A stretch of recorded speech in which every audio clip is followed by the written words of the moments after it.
Во имя жизни на планете. Выставка под таким названием открылась в Чувашском художественном музее.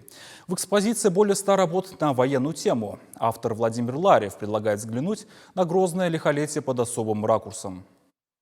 Как вот показать начало войны? Интересная тема. Ну, как вот показать? И очень сложно, но я думаю, ее показал. И зарождается, начнешь эскизы сделать, вырисовывать, а после цвет переведешь. Понимаете, да, я могу так идеально, красиво написать, но я не передам то состояние, которое... Мне приходится стилизовать их, понимаете, лица, все. И персонажи должны быть именно с тех времен. Картина «Началось» открывает красную линию. В глаза бросается резкий контраст. Кого-то уже накрыло бомбежкой, а кто-то, еще ничего не зная, встречает рассвет на выпускном. Художник словно воссоздает хронику грозного лихолетия. Больше сотни произведений, и каждая уникальна. Война – это общая боль. Она коснулась всего народа. К этой теме художник обратился 6 лет назад. На память пришли рассказы фронтовиков-односельчан.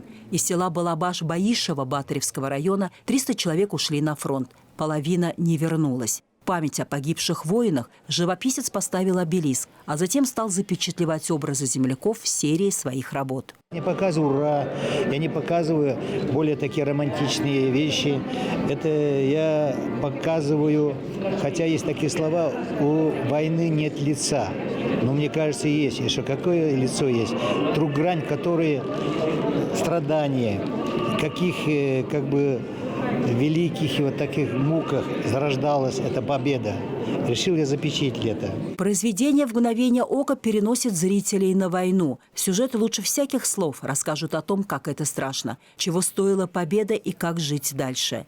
Серия «Красной линии» наполнена философским звучанием и предельной откровенностью художника, изображающего трагедию и горе без прикрас. Владимир Ларев признается, хотелось создать что-то неординарное. Он никогда не стремился быть похожим на кого-то и нашел свои авторские подходы, отличные от традиционной школы. В каждом произведении до 80 персонажей. Только вдуматься, каждый образ написать, пропустить через свою душу, выразить этот образ на холсте, на мой взгляд, это титанический труд. И хвала мастеру. Выставка наполнена и современным звучанием. Она напоминает о том, что развязать войну просто, а восстановить мир сложно. Этот манифест «Красной линии» проходит через все произведения художника. Пронзительные картины находят живой отклик в сердцах зрителей. Очень много даже картин он рисует пальцем. Не кисточкой, пальцем он рисует. Он берет краску и рисует это пальцем. Вот это все удивляет. И в итоге он мазки делает, и у него появляется картина. И чудесные картины. И мне кажется, таких картин больше никого нету. Никто так не рисует. Серия будет интересна тем, кто любит загадки. Когда смотришь на картину, видишь одно, а вглядевшись, находишь скрытый смысл. Это заставляет размышлять и чувствовать. Лидия Галактионова, Елена Дмитриева, Виктор Степанов, Вести Чувашия.